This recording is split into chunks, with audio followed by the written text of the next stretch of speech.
hills of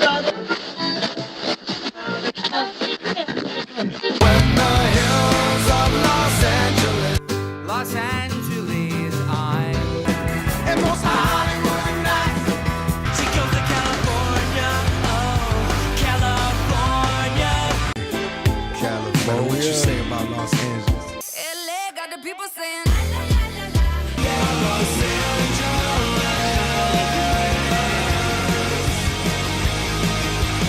You're listening to Corner of the Galaxy on cornerofthegalaxy.com.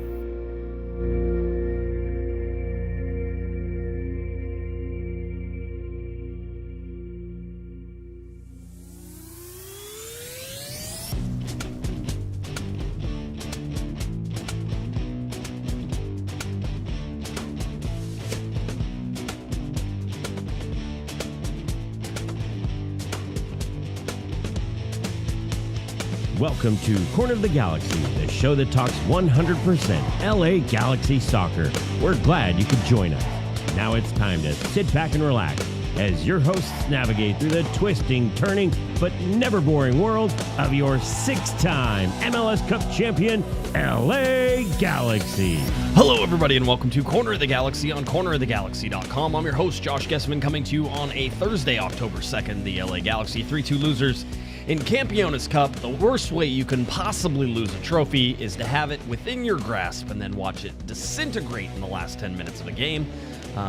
So much shenanigans going on, so many different things happening, some strong words from Greg Vanney afterwards, but really a sense of real disappointment across the team, and that shouldn't be surprising. We're going to talk about that game, obviously. We're going to get you ready for the Dallas game, which for some reason is at 1:30 in the afternoon for no reason whatsoever.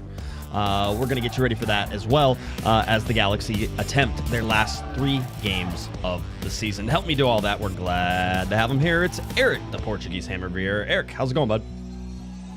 I've been better. Yeah. Again, no somos campeones. So again, that's not good. I was hoping we'd be meeting on happier terms, but we're not. And so to your point, not only is it, not happy terms, but the way in which it happened. I guess the good news for all the listeners is we're going to have plenty to talk about tonight. I think that's the good news, I guess. Yeah, I mean, that's sort of it, right? It's like, well, there's stuff to talk about. I mean, that's fine. I will say this. If you want to put it in perspective, which I don't know if people want to. Some people just want to be angry, and I understand that too. Okay. But if you want to put it in perspective, it's now the last 3 MLS teams have failed to win Campeones Cup. Liga MX is still ahead, very much so. I think by 2 or 3 wins, or 2 wins, I think, in Campeones Cup since it was started, right? So this is more of a rarity for MLS teams to beat Mexican teams. That being said, to have it by the scruff of its neck, and to watch it all go away, it's a different thought. It's a different everything with that. I obviously we talked to the guys afterwards, completely heartbroken. In a heavier way. There was ways of sort of fending off what this season was doing while you had Leagues Cup, while you still had a chance for Campeones Cup. And now that's gone, like that sort of all sits on top of it. Here, you talk for a second. I realized I left my window open. So you do that, and I'll go close my window. Well, luckily, I can be very long-winded here because I've been saying the same thing over and over. I'd love to come on here and give an exciting, fresh take on this team, but it seems like every Thursday we come on with the same beats, and I end up saying the same thing, which is that this game was a microcosm of the entire season. And I think that I'll elaborate on that a little bit more because you can break it down bit by bit, and this game really had everything. It started with a tentative hope. That first half, probably one of the best first halves that I've seen the LA Galaxy play this season. They got a PK. Diego Fagundes converted, feeling good with some of the chatting back and forth, with the goalkeeper and the opposition. Red card to their coach. Things look promising, and it's like, hey, we might walk away with a trophy. I know I text you and you shut me down because I may have cursed us with that initial text, but that felt very much like the preseason. Hey, we don't have Ricky, but we have Peck, we have JP. Maybe we won't be that bad, and we could make a run later on at the end. So that was kind of the first part of it. Then there was a crash down. They came out in the second half on the back foot. it kind of felt inevitable that Toluca was going to get that goal, and the goal was coming, and then it eventually did. Of course, it happened. And then there was the second goal, and it's like, okay, that's the start of this season where it's the losing streak. It felt like we were drowning. It felt like, man, everything that can go wrong did go wrong. And then that was that opening, 10 games, 16 games, whatever you want to call that streak. Then there's a second wave of hope. The VAR calls back the goal, and it's like, okay, we're flipping the momentum. Maybe there's a chance. The game gets flipped on its head. Peck scores the goal. The G's are up late. It's like, okay, there's something here. We have something to feel good about. And that felt like the league's cup run, where you mentioned they had a little mini streak. They played well, gave us, okay, we're going to have something to play for, something to hold our heads up high about. We could salvage this season in 2025 and then have something to look forward to in 2026. And then there's the second gut punch, the crushing defeat where Toluca scores twice in the final 6 minutes, and then the defense just looked a mess. And whether it's true or not, it looked like they kind of rolled over and handed a trophy to a visiting team, and that feels like everything that happened in this game, where you're giving the rival the game. It's embarrassing, and not only does it all fall apart, but it falls apart in embarrassing fashion, where you started with, hey, maybe it's not great, but we have something that we could walk away happy with, to now you not only go out, but you go out in an embarrassing way. So to me, again, that game had every single beat of the season that went through. And so this is the kind of the loss, and you kind of mentioned it when you talked to the players, that it felt like a gut punch. This is the one that kind of send me over the edge. And it's not because this team was the worst, but it's because this team made me think they weren't. And I think that's the 2025 LA Galaxy, is they made you feel like they're not the worst team, but by every statistic, every metric, they're going to be the worst team in LA Galaxy history, the way things are setting up. And I think that sums up, this year perfectly, and this game basically told us that. I don't find I don't find it embarrassing. That, like, I know people are upset, right? But you take the number one team in Mexico, and they have been since the start of the season. They come in, you don't dominate them. The stats will tell you that Toluca dominated that game, which they did. But the Galaxy found ways, especially in the second half. Yeah, especially in the second half. But I think also in the first half, the Galaxy didn't hold the possession as well as they wanted to. As much as I loved Harbor Miller, and Harbor Miller had an unbelievable play in this game that, like, he talked to us afterwards, and he was sort of sitting there going, if I just hit that a foot to the left or the foot to the right, maybe he doesn't hit the goalkeeper in the head. He almost assassinated the goalkeeper with his shot, right? Not to mention, that's not just the flare shot. Yeah, the flare and everything else that sort of came out in that. But Harbor Miller struggled in that game, struggled with the physicality, struggled with the pace. But I mean, let's sort of look at this for a second and look at the starting lineup. You have some young guys in here, and there's some young guys who really, this is the biggest game they've ever played in their whole entire life, which is awesome. That's the position that Vanny trusted him in. I mean, Harbor Miller starts, biggest game of his life, absolutely. Most physical game, probably the highest technical game he's ever faced. He struggled in some moments, again, to hold possession and do stuff, but he was aggressive. He was the number 9 for long stretches of that time. And he was able to, at least impart something on the game. I thought he was okay with that. I also understand why you would sub him out, right, in the second half and do that. My real, like, sort of the superstar in this game, and Joseph Paintsel had a great game, just didn't score a goal. Thought he was great, but the guy who surprised me the most, Elijah Winder. You put Elijah Winder, it's different, right? The beginning of the year, we saw Elijah Winder come out, and people were like, "Man, he doesn't belong on the field. What's going on?" The whole deal. Yeah. I mean, the guy got pushed down to Ventura County, played at Ventura County, had to sort of work his way back up. And Greg talked about how, his head was sort of swimming whenever he first came here, because he's not, we look at Harbor Miller. Harbor Miller is a system player inside of the LA Galaxy. So he understands the system. He understands where to take advantage of it. And he's been playing for it for a long time. Elijah Winder hadn't come to this system and didn't, I think maybe the system was a little overwhelming for him at first, especially where they were asking him to play. Didn't look like a soccer player that we were sort of going to be able to see. And then here you have him starting, whether, it's because of injury or anything else, but Elijah Winder started in that game. Didn't have too many problems. A couple times he probably rushed his passes. Maybe he had some different solutions in some places. Handled the physicality fine.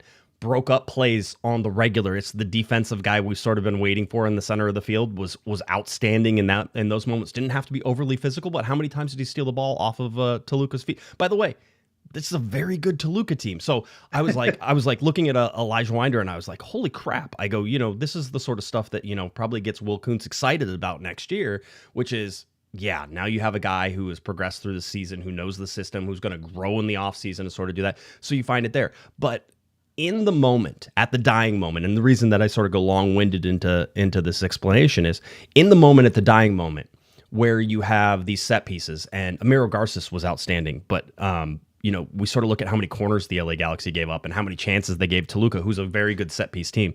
They're just very tricky and good.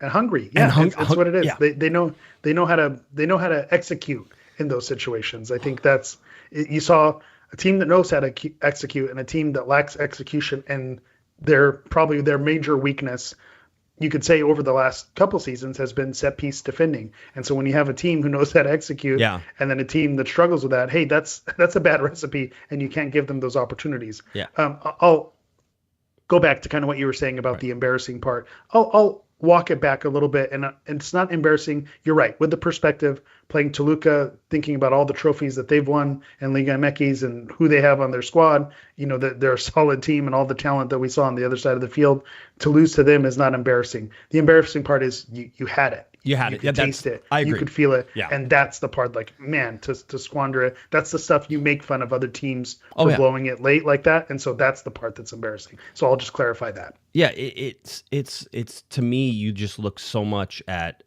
how they competed. And by the way, both teams, how they competed in this. I was sort of questioning whether Toluca would even want this, right?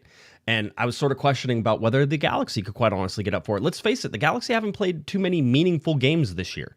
The one meaningful game that they played was probably really against Seattle, right? In Leagues Cup and semifinal. In the semifinal, and you get beat. Maybe you can look at the game before that, right? And you can say, okay, well, that was a big game, and it was.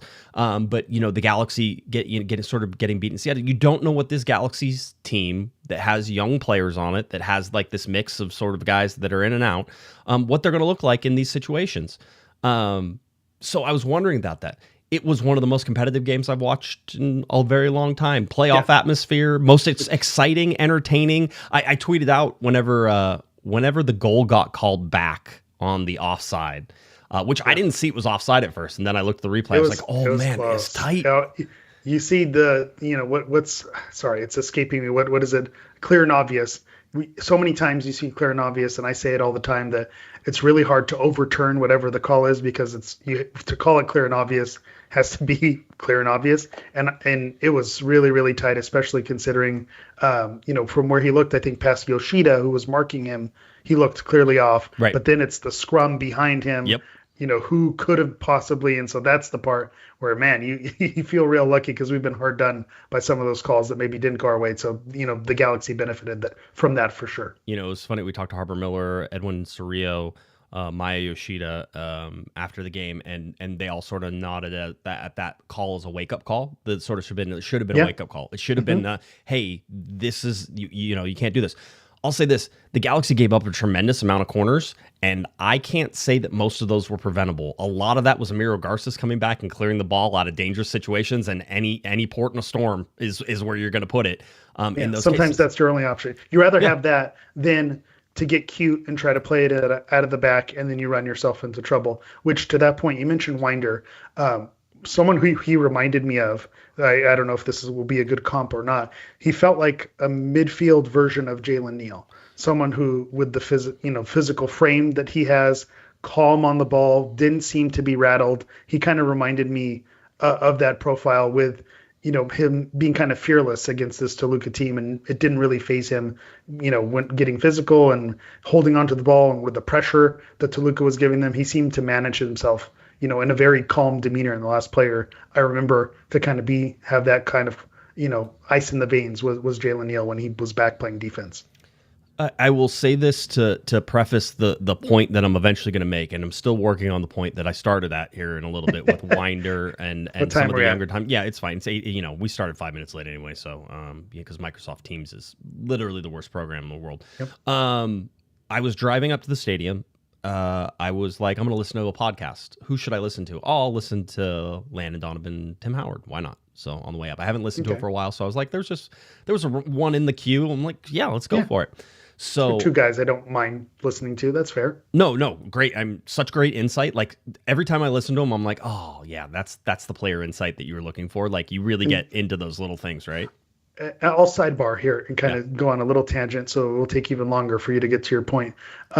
But with, again, this is going to sound like, old man yelling into, the clouds here. But with so many people coming out with new podcasts, you think, okay, how many new takes are there going to be? Do we really need this many voices out there?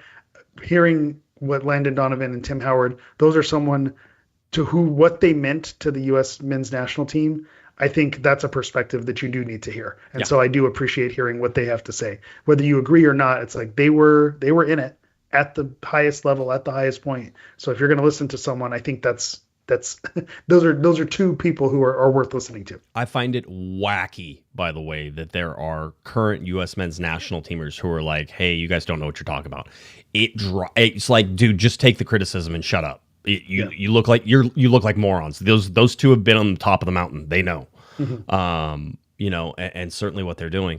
But anyway, they were talking about it, and they were talking about how they were talking about MLS games and just how it was sort of coming down. And he says, Landon was talking about San Diego, and obviously he has a special interest in San Diego, so he watches them, living down in San Diego and doing that stuff. So he's watching. He goes, they have a younger team. And a younger team, whenever you get to the playoffs or the big games, is whenever you're going to have some problems. Now, you look at the LA Galaxy lineup, and we can go through this and say, not a young team, right? You got Fagundes, Paintsel, Peck. None of those guys are young. All are experienced. They were, here last year, not a problem. Cerrillo in the center, not young, okay? So Edwin Cerrillo is a veteran. I just would like to point that out. Yeah. He may be 24. I think he's 24, 23, 24, somewhere in there. He may be that. A lot of MLS miles. A lot of MLS miles. He's a veteran. He's a quiet leader on that team. We'll talk about quiet leadership later because Greg Vanney was sort of pointing at that as well. But, he's not a veteran.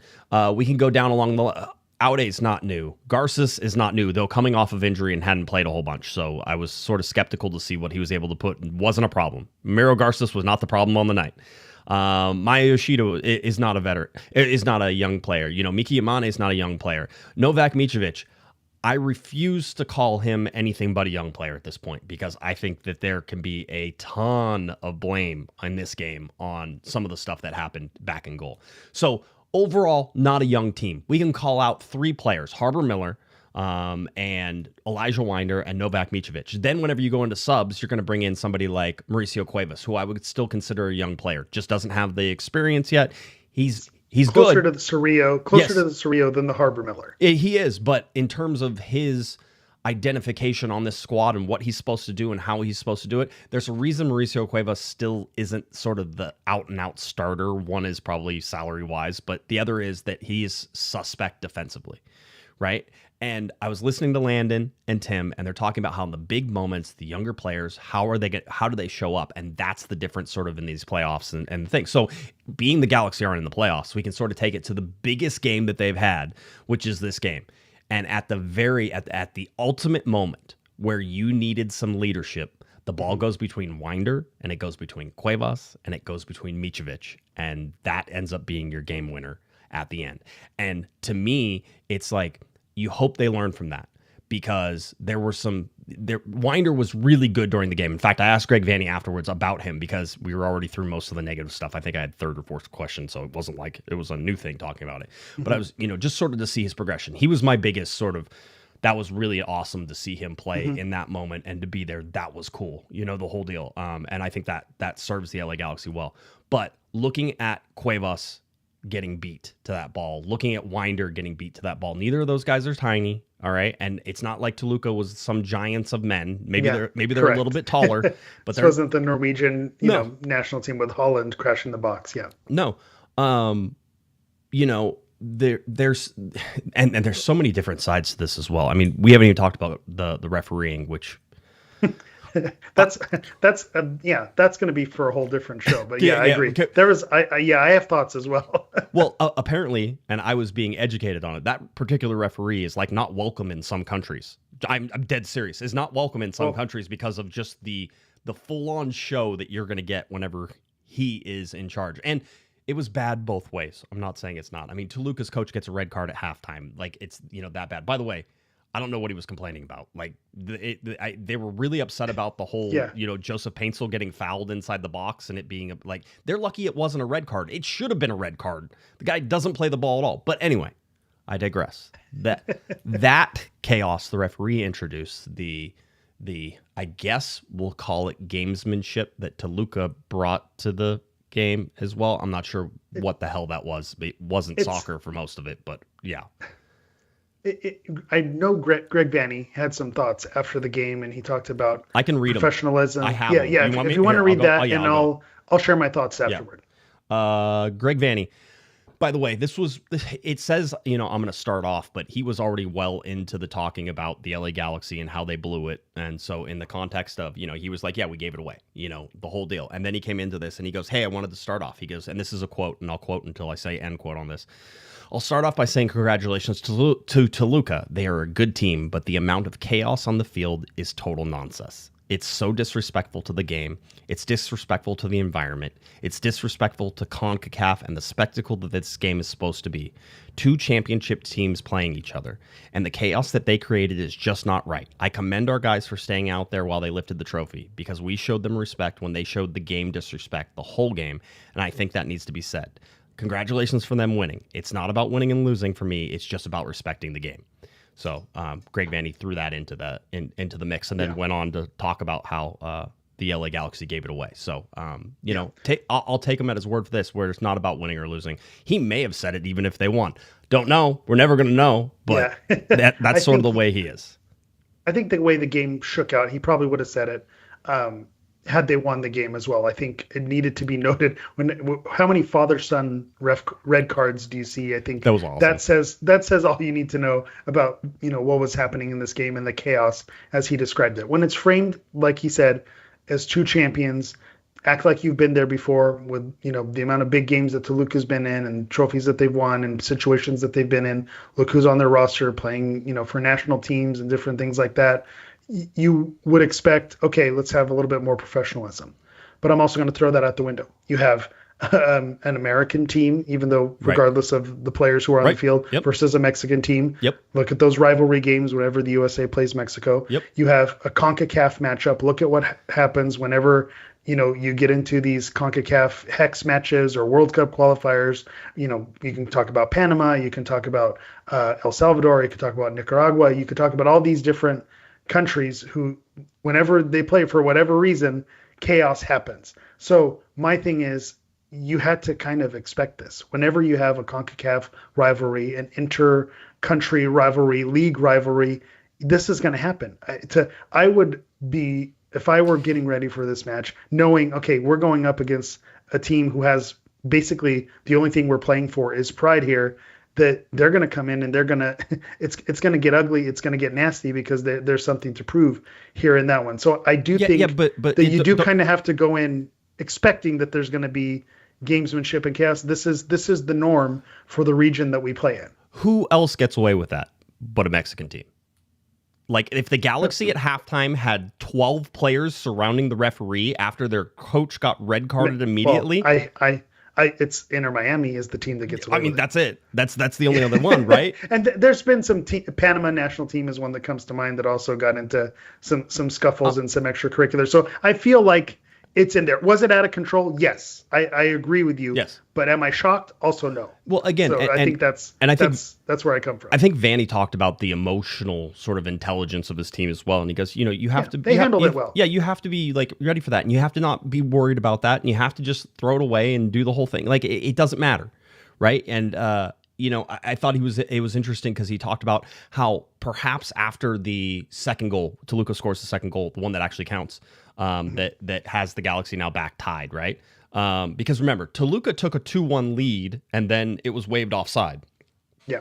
Then the Galaxy promptly go down after there's a Toluca player who got injured and was injured off to the side of the field and was like really trying to milk it for as much as everything that he possibly could, rolls himself back onto the field, but the referee doesn't see it, nor should he care about it, right? Like, it's one of those things. The Galaxy go down to the other side of the field, now playing up a man because their guy's laying down on the other side of the field, the whole deal. And Gabriel Peck scores to make it 2-1. The momentum swing in that moment should have been enough for the LA Galaxy. That was it. I thought I was printing the shirts already. Right. I had the print screener already on call, making it happen. So yeah, that was the moment, where you thought you had it. So just crazy times.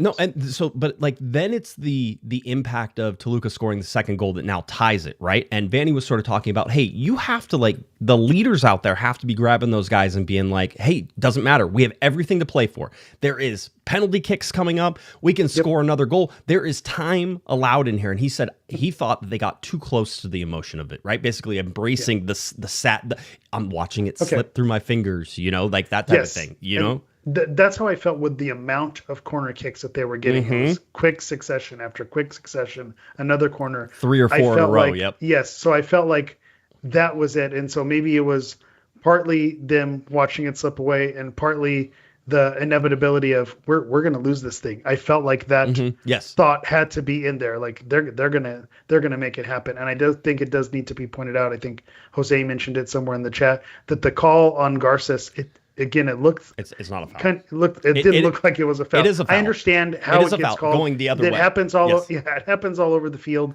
everywhere where you get players take the right dive, and so looking back, that causes even more frustration. Where that one probably could have been a let it play moment, and we saw the referee give so many let it play moments when maybe he could have made a call, and so for that not to happen and it to lead to the corner that ended up burying them is really unfortunate. But it did feel like the pressure got to them. Like you could feel that they felt that they were going to let another one in. Oh yeah. Oh no. I mean, it felt inevitable. I agree. Like that was sort of the thing. You're like, oh, this game is over. They don't know it yet, but everybody's feeling it, right? And again, I think that's a product of the season as well, right? Just correct. It starts to creep in. Yes, it doesn't creep in when you're riding high like they were last season. Absolutely, I agree with that. So we look at this game, and obviously, the Galaxy have actually been okay on set pieces in the second half of this season. It's actually something that we haven't talked about in a little while. I think whenever we previewed the game on Monday, I talked about set pieces and sort of was like, hey, Toluca scores a bunch on set pieces. You can see it. So they're good at it. So you're going to have to be careful. But the Galaxy were in no position. It wasn't like they were making choices to give away set pieces. This was a team that, with Toluca certainly pushing in the second half, that was outmatching the LA Galaxy. These were not equal things, right? Mm-hmm. And so you're already on the other side of sort of the seesaw. Peck scoring against the run of play with 10 guys after Toluca's was, trying to pull a fast one on the other side. They felt like they had it. They had the feeling that they won it, and then the Galaxy, I agree with you that definitely flipped the game on its head. Yeah, and so it just in terms of watching all that, I sit there and say, I mean, this is an LA Galaxy team that gave it away. Every single one of those players knew it. Greg Vanny said it as well in the postseason, in the press postseason, in the press conference. Might as well this is postseason. This is basically postseason at this point. You're doing that. So I think there's a recognition. I think there's Marco Royce didn't play in this game. I think that had you had somebody like Marco Royce come into the second half that was a little more experienced and maybe able to calm things down a little bit, might be a little bit better. If you had Ricky Puig that comes into this game, again, shoulda, woulda, coulda all year. Rinse, repeat. Again, there we go with our hot takes every week. It's the same type of thing. Let me ask this question because you mentioned it about Winder and finally kind of understanding the system and kind of coming into his own. Player like Marco Royce, he didn't need to learn the system. He seemed to come in and kind of figure things out with where his level is. I know it's not apples to apples. Don't make that argument. It's Marco freaking Royce. He's probably played in every system. He probably helped create some systems. I'm just saying if a good player probably shouldn't have the system throw their game off. And so I think about someone like Sanabria. I think about someone like Winder. Again, Nascimento to a degree as well. Some players who really took a long time to kind of figure it out. And so I'm just asking the question, right? Is that an issue if this system is so difficult that players can't figure it out? Is that an issue with how they're being set up? No, I mean, I don't think it's difficult. I just think it's different, right? And when you're looking at Winder, he's coming from a USL position. I mean, he has no frame of reference for the speed, the physicality, or anything. We often talk about, USL as being, the AAA of it's more like AA because there's such a huge gap, or even single A. There's a huge gap between it. How many players do we see come from USL up to Major League Soccer? It's not a ton. Right? Not well-established players playing down in USL suddenly being like, yeah, I can play it up in MLS. No, there's some guys who are never going to reach that level, You see it in reverse much. That's the trend. You very rarely, even though that's, I think the bill of goods that we're sold is, hey, you play well in these lower leagues and you could work your way up. It just never seems to actually work that way. And so Winder is one of the very few examples where that is the case. And he's young, and so you expect that he still has a ceiling and he can develop and all those things. So, I think you're there. Sanabria is interesting. I tend to take the long view on guys who are young and come into a league where they don't know the language and they don't know a lot of things. I think it usually takes them longer than we'd like.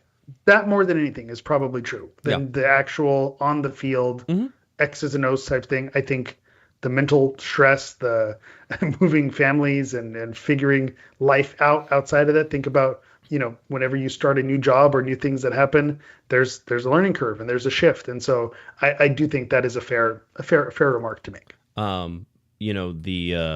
I'll point out Landon Donovan going to Germany and struggling and coming back. I mean, Landon Donovan's a great player. He ended up going into the EPL and playing for Everton and looked like he belonged there whenever he played there, right? And it was short stints and that type of thing, but he looked like he belonged there. Time at Bayern Munich as well. And again, Bayern Munich is not a nobody. No. And so he was getting in and making things happen there. I think that's another great shout because he is someone who was somewhat ridiculed for coming back and for not enjoying his time in Europe. It's like someone with that potential, could they have played more years in Europe? And he mentally chose a different route for his own sanity. And I think it worked out pretty well for him. And looking at what he was able to do in his career, I don't think it was ever a talent thing. It was just, a location thing. I'm going to have a take on Mitrovic now, and you have to tell me whether or not it's fair. Because here we go. Strap in. No, I'm just chat first. Yeah. Let's do the super chat first. Adam, $10 super chat. Are you guys upset with the fans for being angry at the team after the disappointing season? And do you think any of the 3 goals Mitrovic could have saved last night, or all of them, are on defense? Look at that segue. Yeah, I was going to say thanks, Adam, for producing the show. But I don't. Fans get to feel how fans get to feel. You don't get to tell people. One, you don't get to tell people how to support. These are my rules. Don't tell people how to support. Right? Don't tell people how to feel. And you're probably going to be okay that way. People have a right to be upset. I do find it. I was talking with a longtime LA Galaxy employee as I was walking out to the car at the end of the night. The wheel's turning. Everyone's trying to figure out the Rolodex right now. No, I don't think anybody's going to get this one. But we were just talking, and this person said, I've been around long enough that I'm used to the ups and downs. It's a cycle. That's part of it. And despite the fact that I work here, that I like the team and all that stuff, it is a cycle. And this person was sort of like, I don't understand people who don't understand the cycle, right? It's the perspective of being able to stand up on the cliff and look down at the river and see the whole river and be like, look, there are the waterfalls, there's the calm water. You can see it all from that perspective. But when you're in it, when you're in the river, you can't see what's going on. And so the rapids are a surprise. The calm water, you can't see that right now. Not the Colorado rapids. Not the Colorado. No, different one. In this metaphor, I'll say this. I'm with you that you're not going to tell people how to feel. And I think when you have a wooden spoon team and the losing streak that they had, fans are going to not be happy with the team and they're not going to show up, and it's going to be a thing. And that's compounded by other issues that have been around this season that have kind of added to the top of that. But my hot take is I'll also argue in reverse that I also think there's hey, the team is losing. They're doing horrible right now. I'm not happy with how the organization is handling things. How can you support them? And I think that's not fair either. If people want to use this as their escapism and get away and just, hey, I'm a fan of the Galaxy. I'm going to go watch a 30th place LA Galaxy team in Frisco, Texas this weekend. I could very easily. I have other things I could. But you know what? That's my team. They're in town, and I'm excited to go watch my team. You know what? They're going to suck, but You're But it is convinced what it they're is. not this bad. That's why you're Yeah, convinced. it's It's the correct. same as everybody else. I mean, I But that's not wrong either. No, it's and not wrong. That's what I'm saying. Yeah. Yeah. So I think you can argue both sides of it, where you say, hey, are people going to be mad and upset with how they're playing this season? Yeah, that's going to happen, and I don't think you could fault them for it. But there's also a loyalty that comes with these teams as well, where it's people are going to support the teams no matter what. You think about teams like the Cubs and the New York Jets and things like that, who are constantly struggling for so many years, and the fan base is there. They show up every day, and they still support their team. And so I don't think you can get mad in the other direction either. And so that's just my side of it. But Mitrovic, huh? Well, hold on. Jeff goes, he goes, I'm going to guess it was Joe Cicino. It's not Joe Cicino. If you listen to Joe Cicino, as I was walking down to get down to the press conference in the mix zone. Last time we could say it in 2025. Now it's just about mix zone 2026 whenever we get back for CONCACAF Champions Cup. But no, it was not.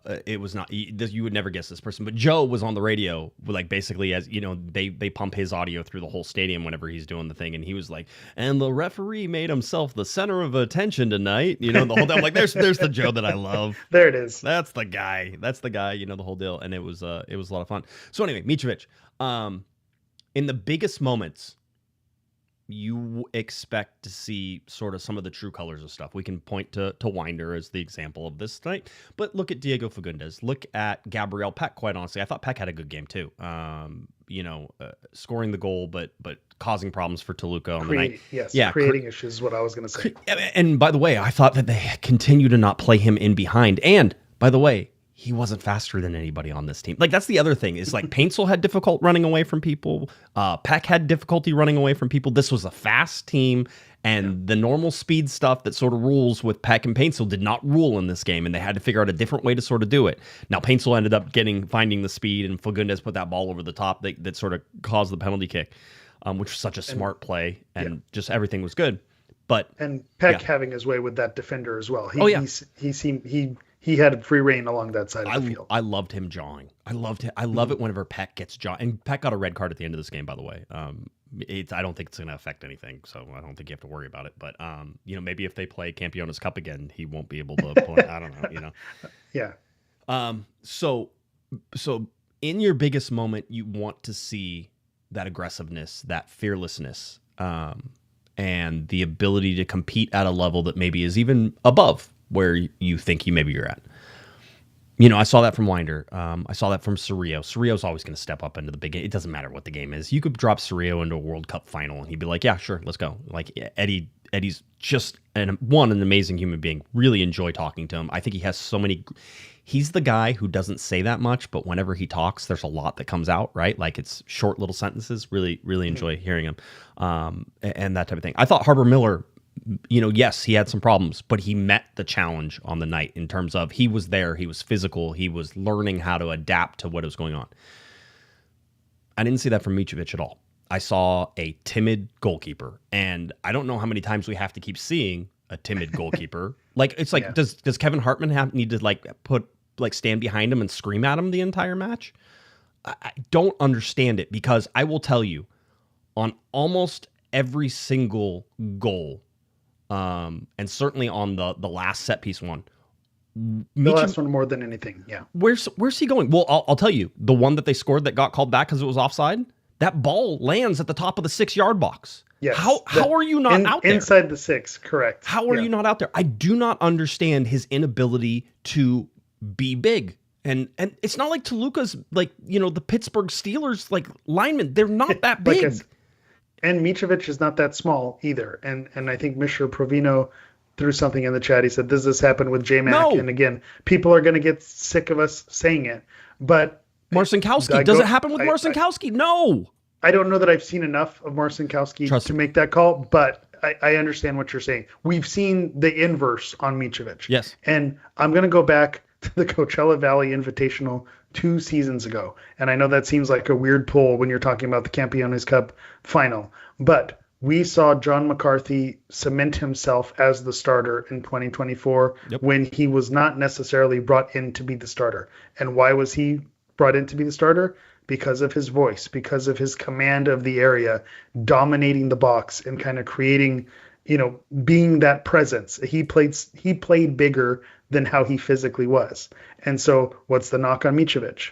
Not playing to his size, being timid, coming off his line, set pieces being an issue for the LA Galaxy, not coming out and kind of creating, running into somebody, grabbing. I think he had a game where he had a couple mistakes where the goals maybe were on him, and then he followed up with a match where he played really well.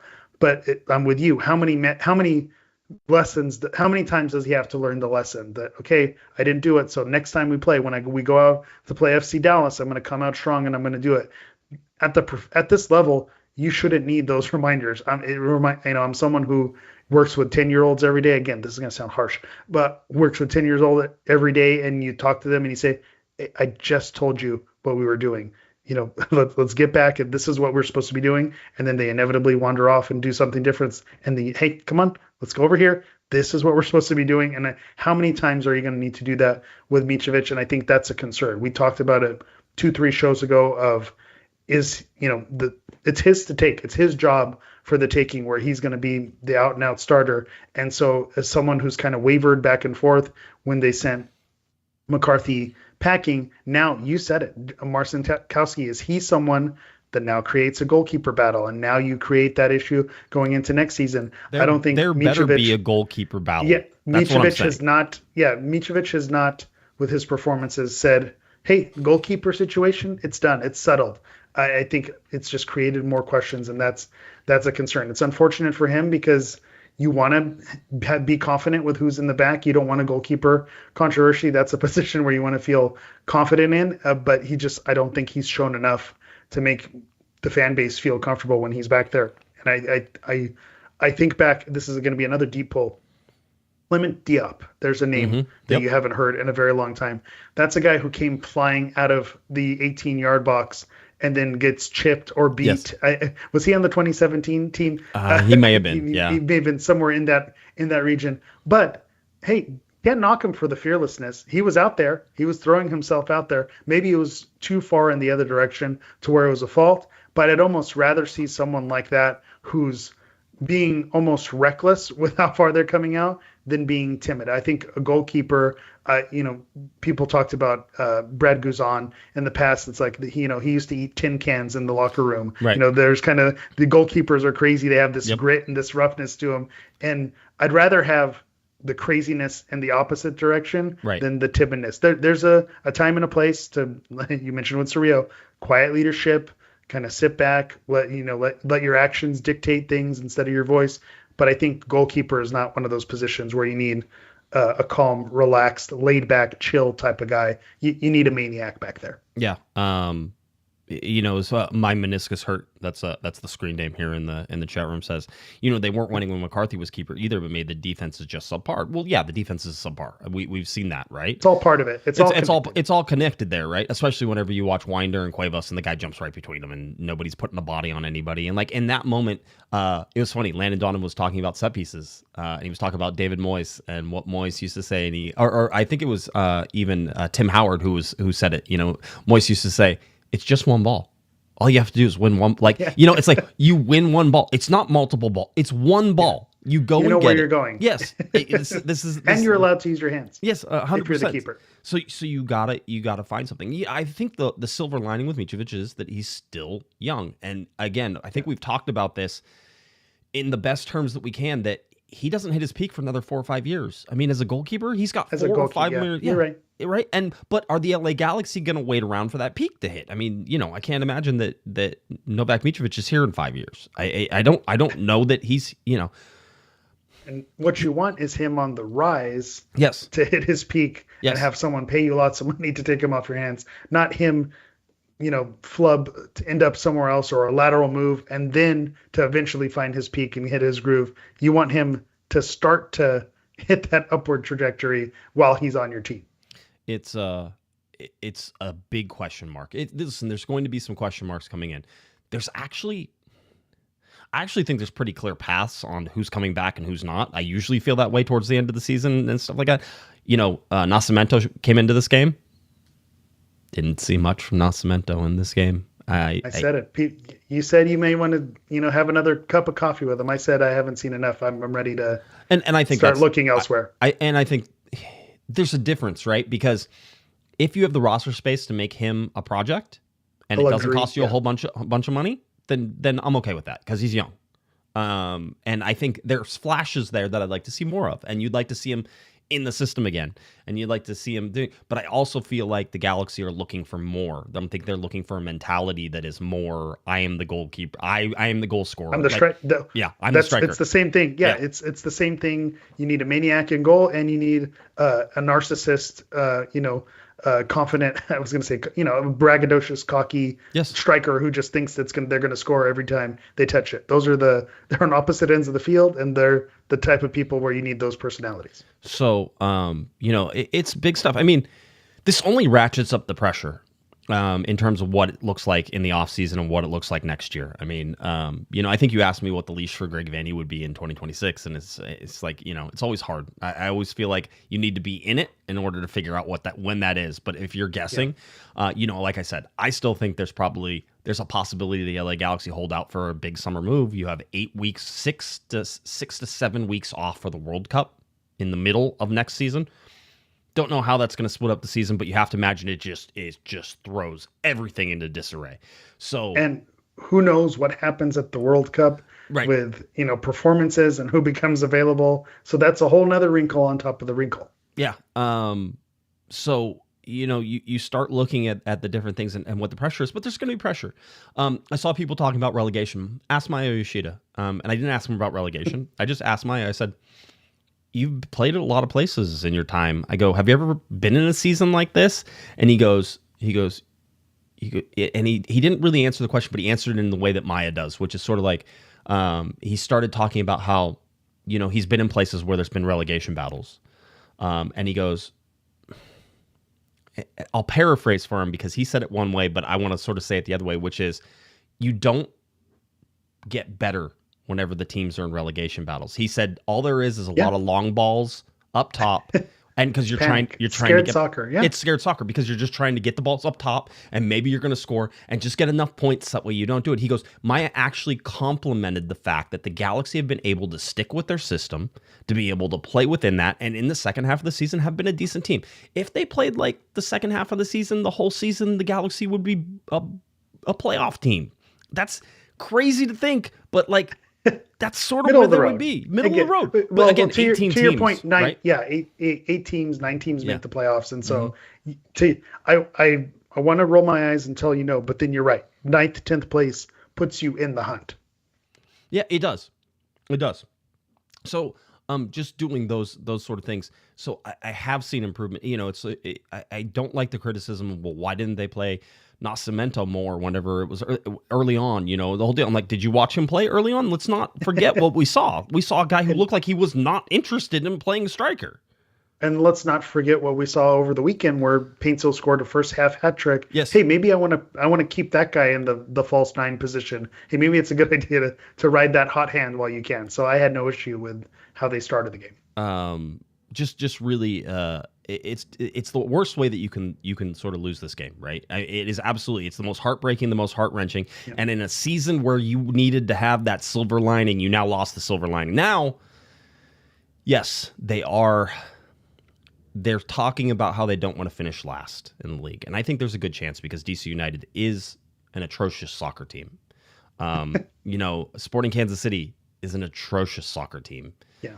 You saw the differences whenever the LA Galaxy played Sporting Kansas City. And it makes me, I know it makes people more angry than whenever they see it, right? It's sort of like, yes, there's a difference. The Galaxy shouldn't be at the bottom, but they are. And that's where they are. Sasha Kleshman will tell you, you are what the results say you are, right? Yeah. So I agree with that too.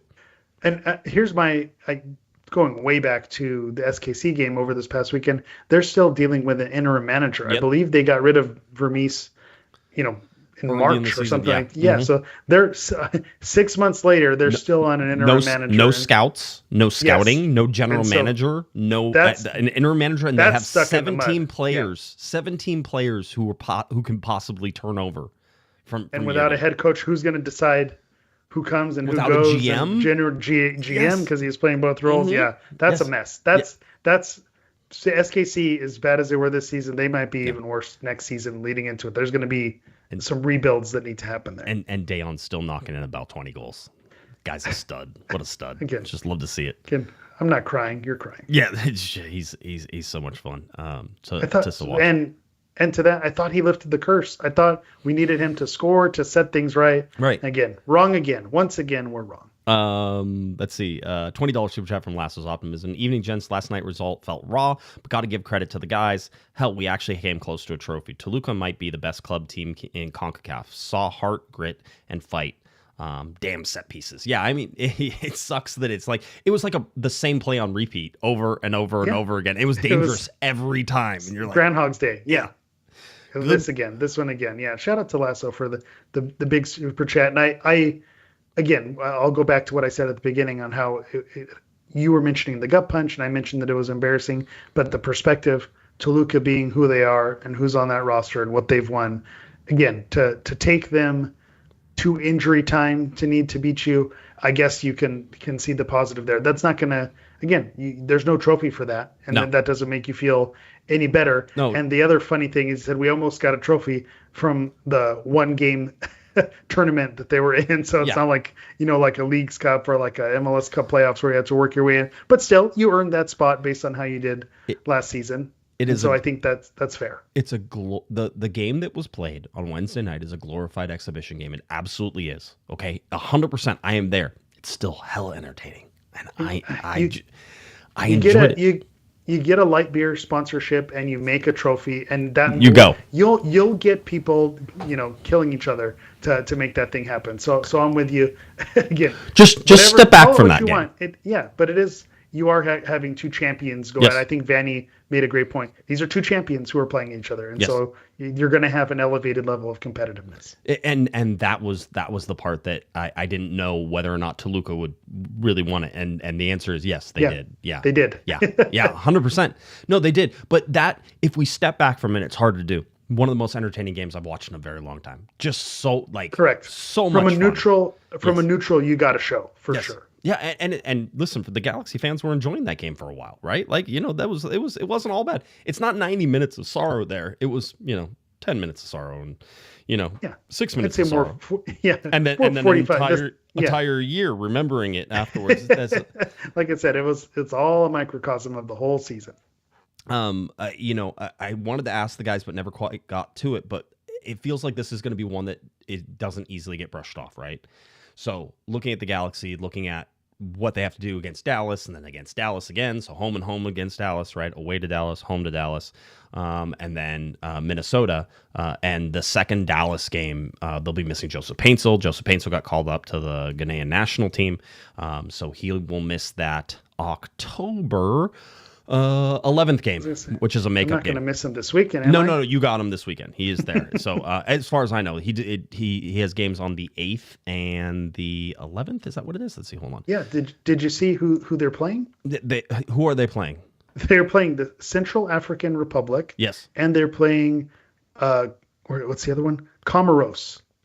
Yes. Again, I had to look on a map to see where these countries were, because again, not to disrespect anything, but maybe not into the African Cup of Nations as much, but there's your frequent flyers, your Ivory Coasts, your Cameroons, even your Mozambiques, your Togos, all these countries. But I was not familiar with Central African Republic or Comoros. They're an archipelago off the eastern coast of Africa. So there, there's a little island chain. An archipelago?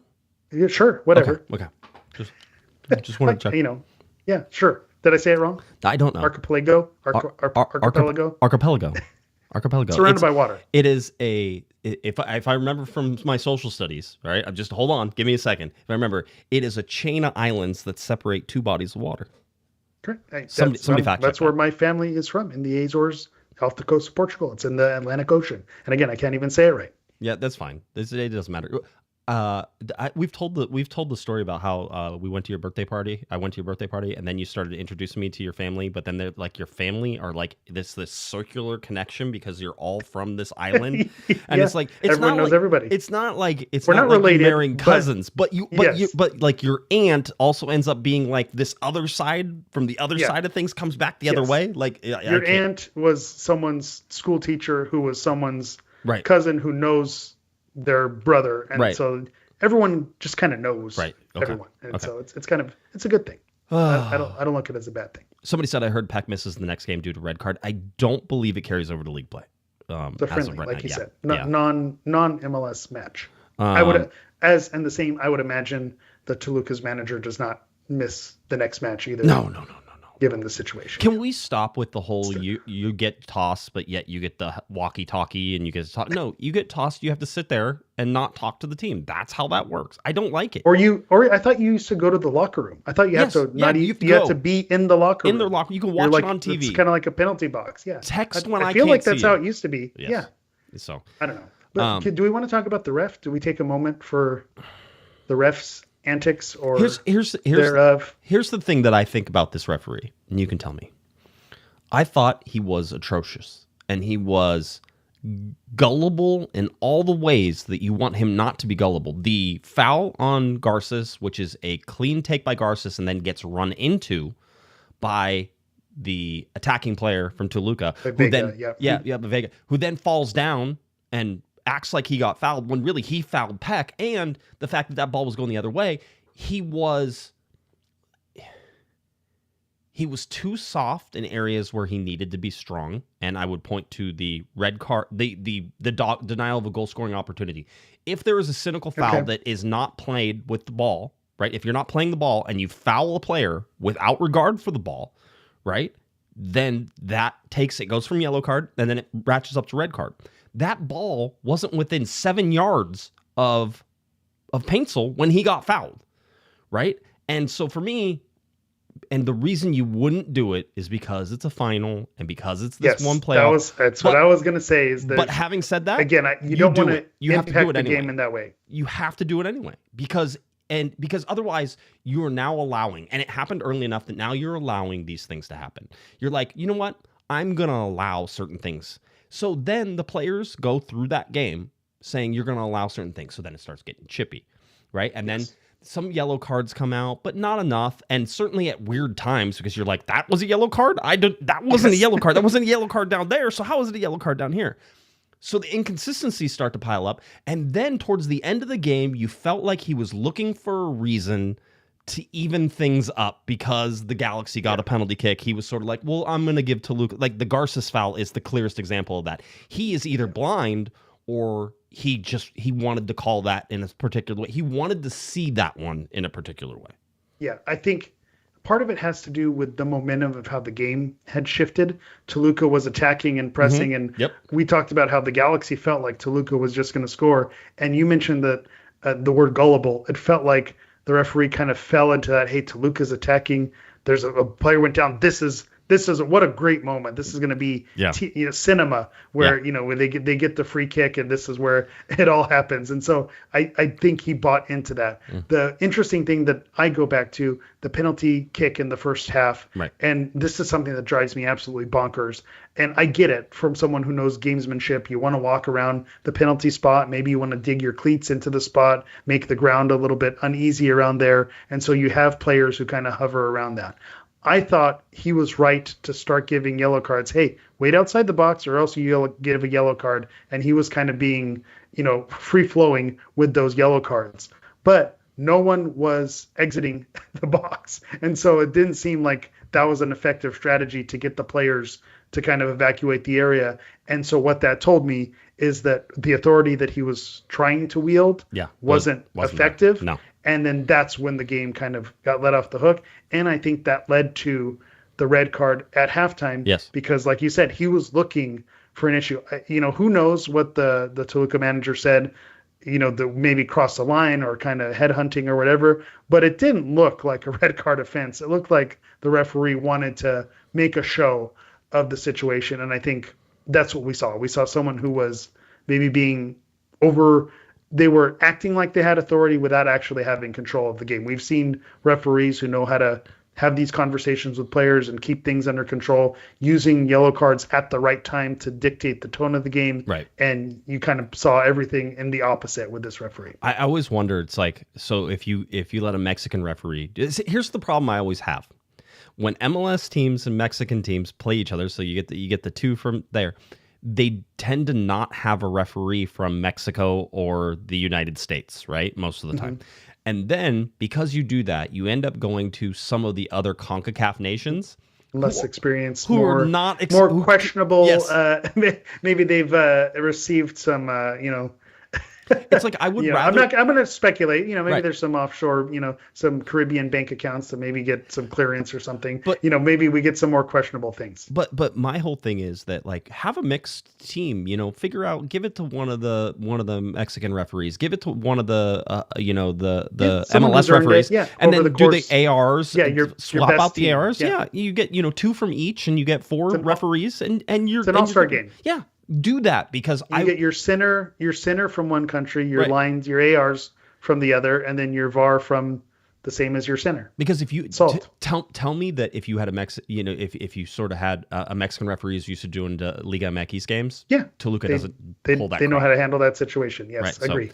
Anyway, so that's it. I think the calls were atrocious in both ways. And if you want to call that fair, you can, but it throws the chaos that Toluca stirred was only exacerbated by the chaos that the referees there. Yeah, So, and the officiating. Yeah. So somebody said not the first time he's wrecked a game. It's not wrong. And won't be the last. Won't be the last.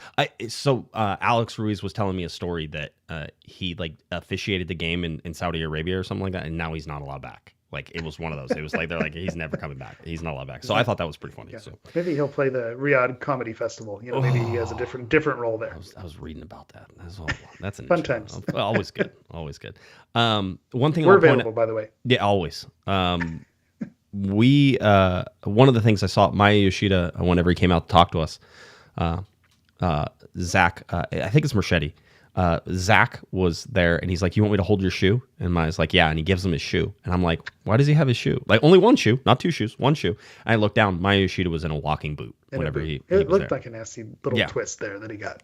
So I asked him how his foot was, and he sort of looked at me and shrugged, and he goes, "We'll see." He goes, "They got me this nice cast, right?" And the whole deal. I'm like, "All right," the whole deal. So, again, just sort of looking at this, I cannot fault the effort. I know people. I don't like to use the word heart; it's overused, but I can't. The Galaxy wanted to win that game. They were up for this game, 100%. You could tell what it meant to them to go out there and try to win a trophy. Which we knew going in, but it showed. Which makes it all the more devastating when you don't do it, right? So that team is hurting, which I think doesn't bode well for them trying to not lose the spoon there. All right, especially traveling and heading to the weekend. I think I've talked about it on the show as well.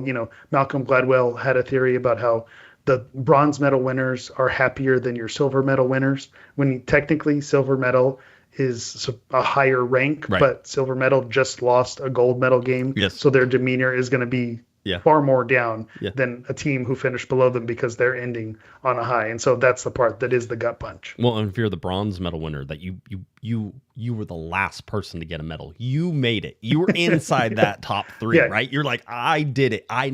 But because it's always the bronze medals that are like the surprises too, right? It's always the guy who just wanted it a little bit more than the other guy and ended up finishing the third, or the other woman. So, no, it's again, just such an interesting. I don't know if they learned anything from this, right? You hope that you gain experience, and that is what you get.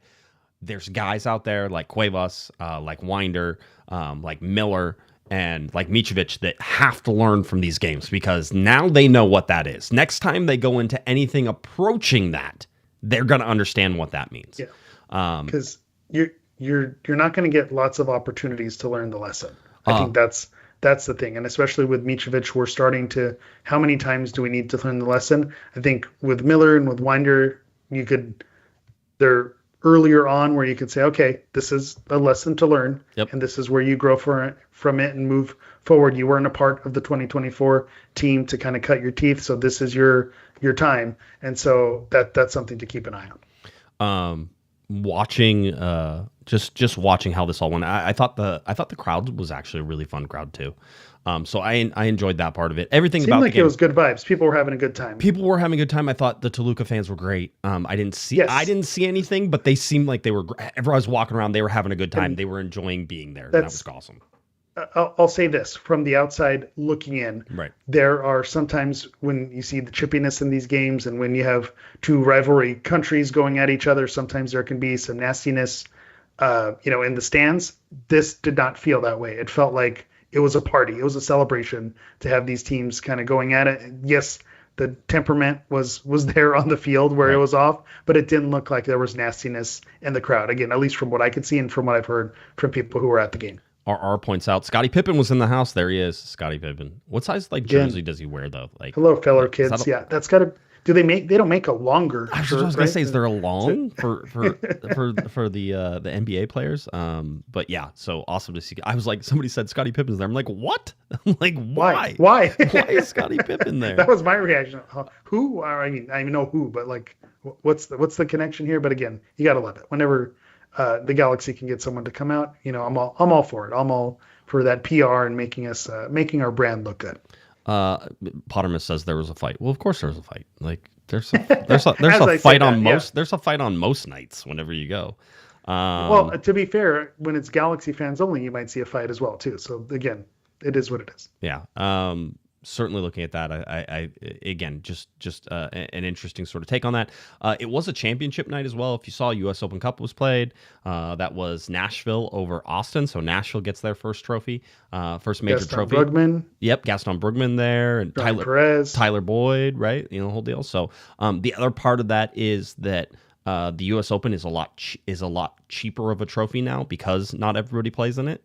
Much like Leagues Cup, I don't like the fact that Leagues Cup doesn't have everybody in it. I think if you're going to have it's difficult because MLS has 30 teams. I get that. But the fact is the top teams were not invited to play in the U.S. Open Cup, right? That's how it was. You had to be, by the way, the Galaxy will be playing in the U.S. Open Cup next year, as long as there is one with all of the time off and everything going on. So interested to see how that goes. I'm trying to think. I wanted to talk about that. Vancouver Whitecaps won the Canadian Championship for the 4th year in a row. That then qualifies them, I believe, for a CONCACAF spot. But anyway, Canadian Championship. Which will be interesting on how they finish in the MLS Cup playoffs, because normally these Canadian teams, I guess Toronto a few years ago, but that changes. Wherever they land is going to impact where the rest of those teams land. Yep. So Mr. Provino says, so CCL, so the CCL, the CONCACAF Champions, actually it's the CCC now, get it right. The CONCACAF Champions Cup and the World Cup is cheap. Those, you're talking about the top teams who qualify and get in. That didn't happen in the U.S. Open Cup. The U.S. Open Cup was like the Conference League, this year. Like that's what it was. It wasn't the top teams. You didn't get the best teams in Major League Soccer. You got the other teams. Which, by the way, again, the LA Galaxy will be in U.S. Open Cup next year, right? It's like one of those. And let me say this also for pro-rel honks who are, the Galaxy is not even in relegation. So what about the competitive nature?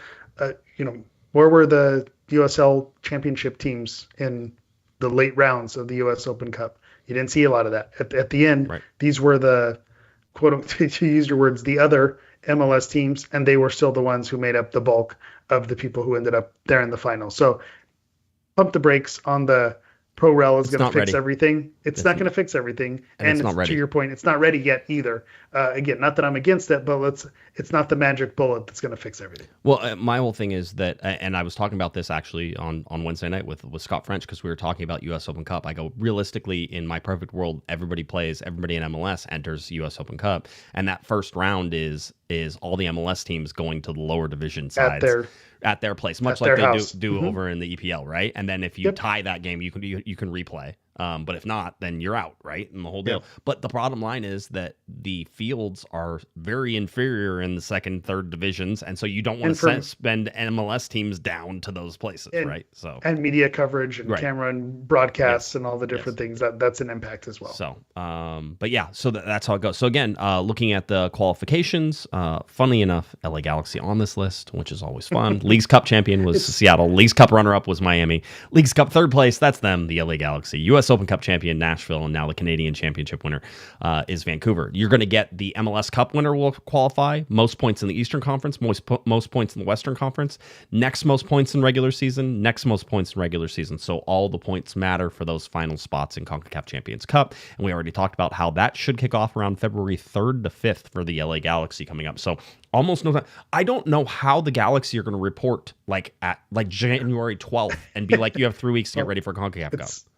It's a good thing that their season is going to be done here in the next couple of weeks, because they'll at least have that time to recover. It's funny. Here's where my mentality is. You showed that graphic for the CCC, and I thought, well, that's last year's graphic. You're just using it as an example. It's like, because we're on it. It's like, oh no, we're in it. That's right. That is the current. That is what we have going on. We did qualify. Sometimes I forget with how poor this team has been this year. Western Conference standings: San Diego, Vancouver, Minnesota, LAFC in that number 4 spot. LAFC is going to end up near the top of that. That's my prediction now. With they have 4 games left to play.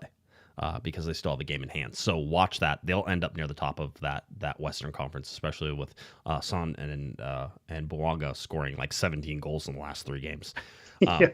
Just craziness. Son is what I think they thought Giroud was going to be. Yeah. Again, he's just a likable player. Right. And so you hate to see him on the rivalries, tearing it up. And going back to this game being a microcosm of the season, handing it over to a rival. Again, to have your worst season and to see another team peaking at the right time, and it's your most hated team, it drives that little thorn in your side even further to see them doing so well. 100%. They're going to be a team to beat, one of the better teams right now, especially whenever you look at the Eastern Conference. I am less convinced about some of these teams. Philadelphia, I want to believe, and they are really good, but they just. Can they get across the line this time? And Bradley Carnell, coming in for, Landon just apologized for saying getting rid of Jim Curtin and bringing in Bradley Carnell, somebody who has a different system and is going to screw everything up, blah, blah, blah. He was like, I guess I was wrong because Philadelphia's playing really well. I guess I was wrong. I guess I was wrong. It's interesting to see. And I think about BJ Callahan in Nashville kind of coming in and just first season, he has a trophy already as well. So that's someone who, maybe we do need to look at these coaching changes and what the impacts are. Well, I would expect, and people are going to talk a lot about, I think, the 3-year contract that Vanny signed and the whole deal and what the Galaxy are going to have to do. It's been hinted to me that there are maybe ways to get out of those years, should something happen. So it could be something that contract is structured in a way where there's 1 year plus the others if you want to, right? That type of thing. So you may only be looking at that. So if Vanny struggles, and certainly, again, trying to predict that now and not put it into we're at the end of a season. We're at the end of the season, but there's going to be the beginning of the season, and we're going to be in a different headspace whenever that comes around. But there's going to be pressure. And the seat was made warm. The seat was made hot this season, even though the stakes were never going to be there for Vanny. So with how the temperature was turned up on the seat this season, next season it's going to start warm just by nature of what it is. You're simmering. You're going to need a hot start. You're going to be simmering, which, by the way, keep the heat analogies there. Hey, the Galaxy will have to have a better start than they did this year. Oh wait. They just win one game in 16. They can go 1-10, and it's a better start. It is. It's an improvement. So we'll see. Again, I'm interested to see what that schedule looks like and all those fun things. Off-season calendar was released today by Major League Soccer. Here are the first dates that you need to know. Wednesday, November 26th is the club deadline to exercise options and submit bona fide offers. That is, any player who has an option, you have to look at that, figure out whether or not you want to keep them. The big one that I think you're going to watch for here is going to be Diego Fagundes. He has an option. I think it's unlikely the LA Galaxy pick up that option because I imagine that option costs more money than this option that he's currently on at the 1.2, 1.3, somewhere in there. I think after seeing his leadership availability, he's a veteran who you would like to keep on this team to bridge for whoever you're bringing in and doing some different things. I don't know if they're going to be able to afford that. And if they can't, then they're going to have to see that go. And then we're looking at veteran loss in a position where, you realistically you'd like to keep. So I think that's the big one whenever you're looking at options and declines. So keep that in mind. Yes. All that to say, congratulations on the 2026 U.S. Open Cup, Diego Fagundes, because that sounds like the Gaston Brugman trajectory that he's heading towards. Let's see. Wednesday, December 10th through Saturday, December 13th is the MLS College Showcase. All closed door stuff, not something you really need to pay attention to too much. But the LA Galaxy may have the number 1 overall pick. You never know. Like if they finish with a wooden spoon, number 1's coming in, baby. Which is funny because usually in the top 5 you can find actual guys who can make a difference, right? So look at the Ajamong and Charlotte. He was a top super draft pick, and now he was a starter for the national team in the Gold Cup. So you're right. Some of those top picks are there, and I think with how the college game has changed in recent years, there's a lot of European academy players who maybe things didn't work out and they end up playing in the U.S. college system. And so there's some gems in there that you could sift for. You do need to get a high pick.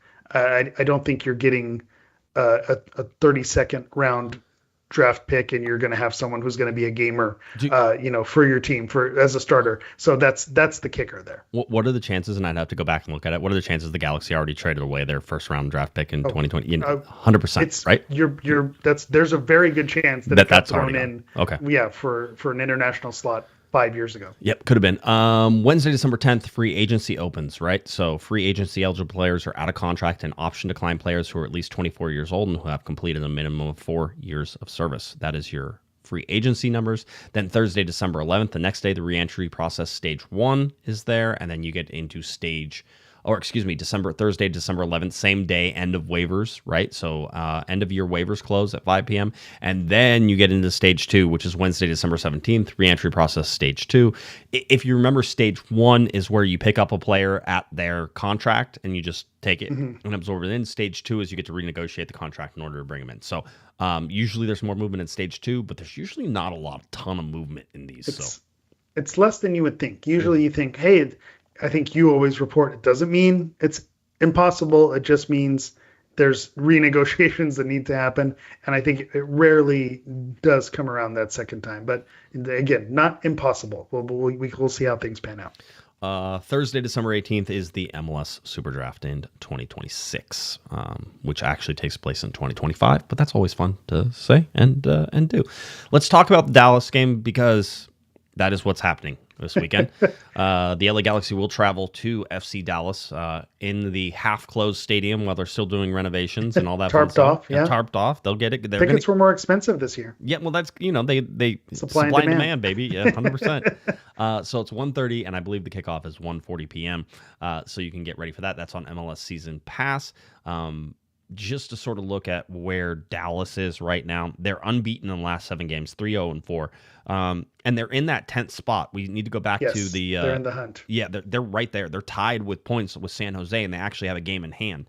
This is, not this one, but the next one is their game in hand. They have to play in the off time with the Galaxy. So you're going to get Dallas back-to-back.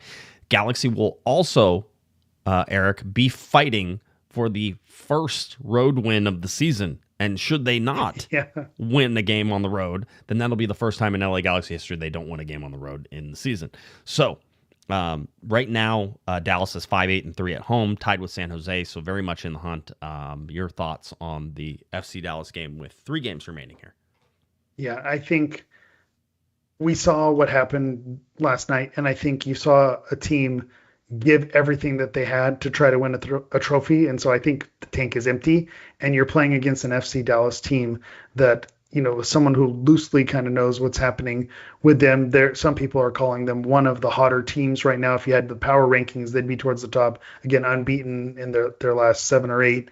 And so you're going up against a tricky FC Dallas team who has a lot to play for, where you just expended all your energy. So I don't have a lot of hope going into this match. It seems like they had the gut punch. They put a lot of effort in. And so who knows what the lineup is going to look like. Maybe you get a lot of, those younger players, those fresh faces, some squad rotation. I believe Royce is, rumored to be, on the shelf or at least continued to be injured. I think that's a shutdown. There's a no reason to play him this season type of thing. Yes. Yeah. And so with all that, it just seems like a recipe where things, are not going to go well. You think about who FC Dallas has on their team. Peter Musa's. We talk about a striker who just knows how to put the ball in the back of the net. That concerns me. They have a player, Logan Farrington, who passing the eyeball test every time I've gone and watched them play. He's someone who just kind of jumps off the field. And so you're playing against a team that has a lot to play for, and you have your season wrapped up. Is playing to not get the wooden spoon enough motivation after what they just went through? I don't know. I don't know that they can get up for this game. Maybe, going back home after this and whatever happens in this match impacts you. Hey, we just lost to this team, or we had a struggle. Let's kick things back into gear. So maybe next week is their revenge game. But this game, I think, is going to be really tricky.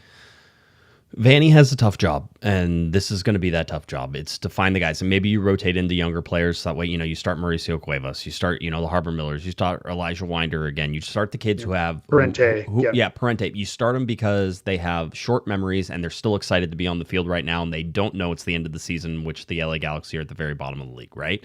Looking at the standings at the bottom of the league, the LA Galaxy are literally 1 point away from DC United and have a game in hand. So there is going to be a chance if you keep serve with DC to jump them in that off weekend whenever Painsel's not going to be there and the Galaxy are going to have to play FC Dallas, that type of thing. So there's a chance there, and I think not finishing the bottom of the league is top of mind for them. I think there's some guys who still have a lot of pride, but there's some guys who are also like, I'm hurt.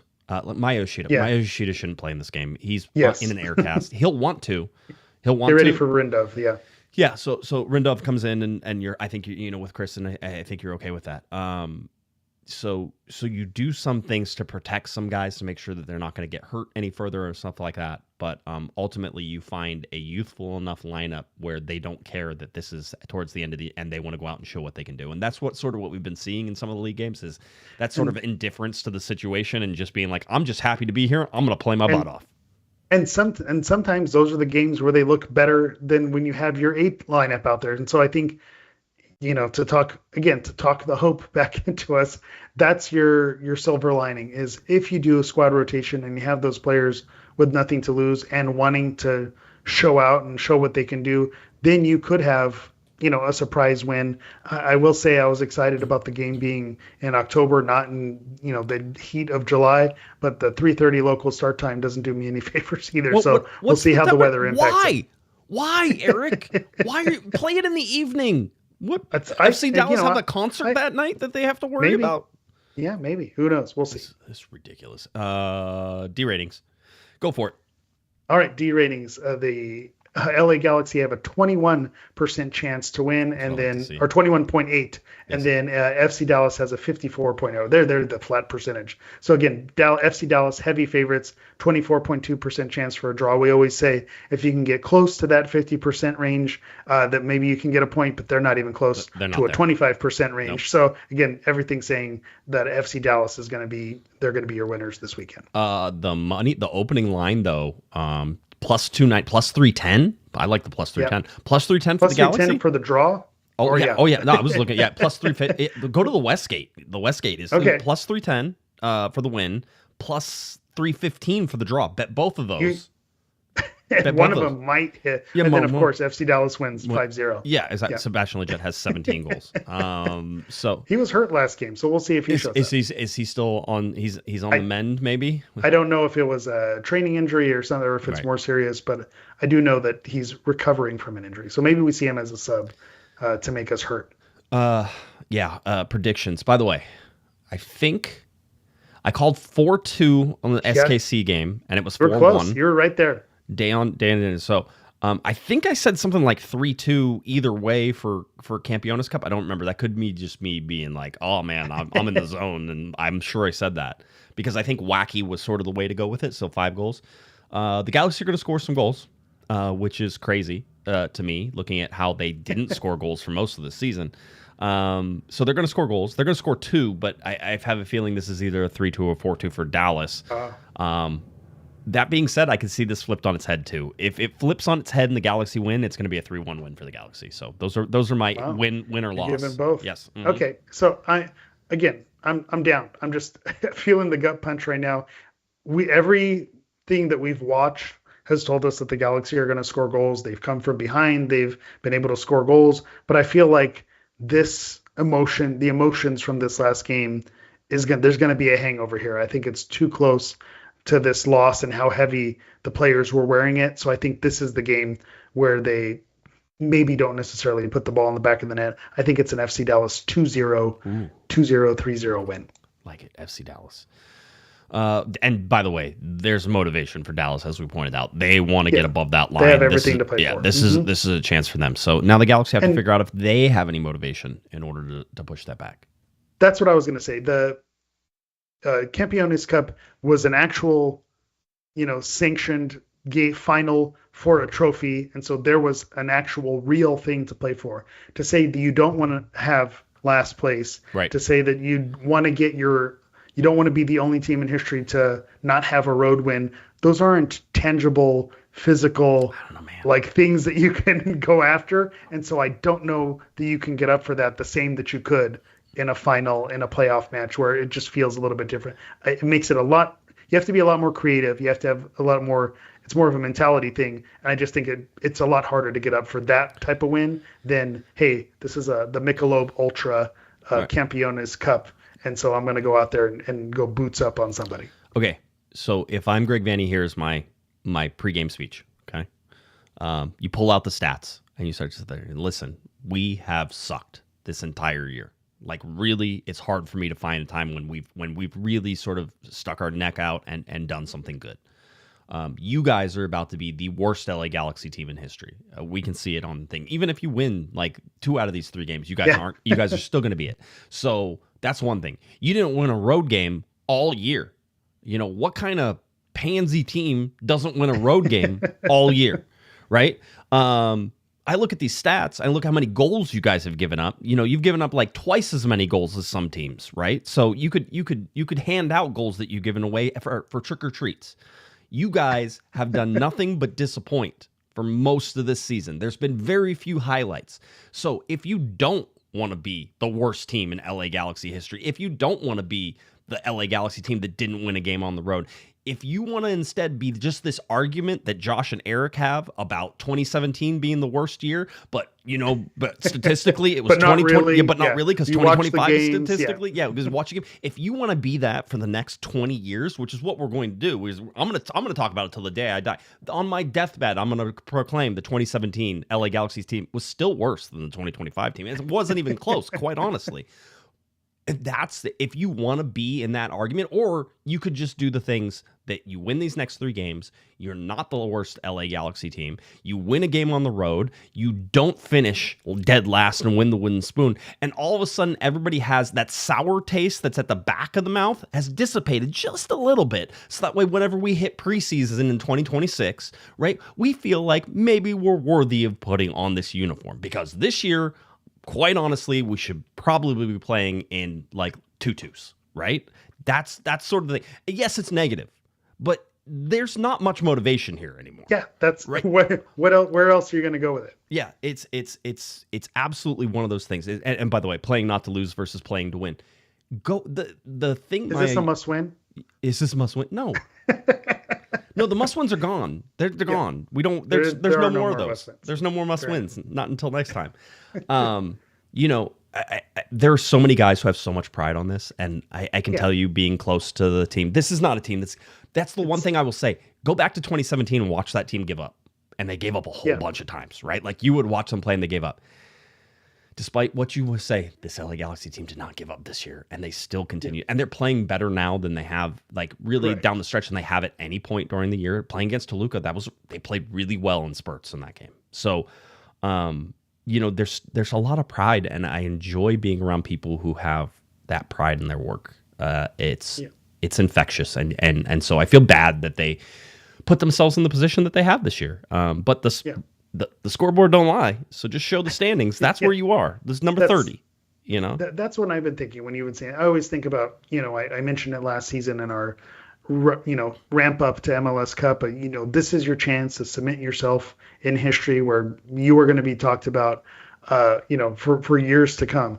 I think that's the argument you can make in the inverse. It's the flip side. People will not talk about you. You're going to have people talking about you for the next 6 months because it was a bad season. But if you have the worst season in history, you will now be talked about, like you said, for the next 10 years, for the next 20 years. They're going to look back. What was the worst team? Oh, yeah, that 2025 team was the worst team. They didn't have a single road win. Yes, yeah, the 2042 LA Galaxy is winless on the road.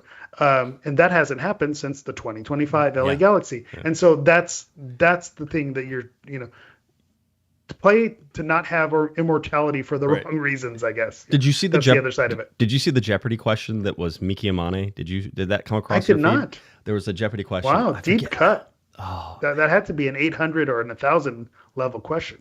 They said LA Galaxy defender Miki Amane scored one of these, and it was like for his team. Actually, the other team, it was probably like a higher level one. He scored an own goal. Oh, no. Yeah, it was an own goal. Oh, no. The Mickey Amane I didn't like Jeopardy where that question was an landed. own Yeah, goal. I didn't know that was coming. The answer was, what is an own goal?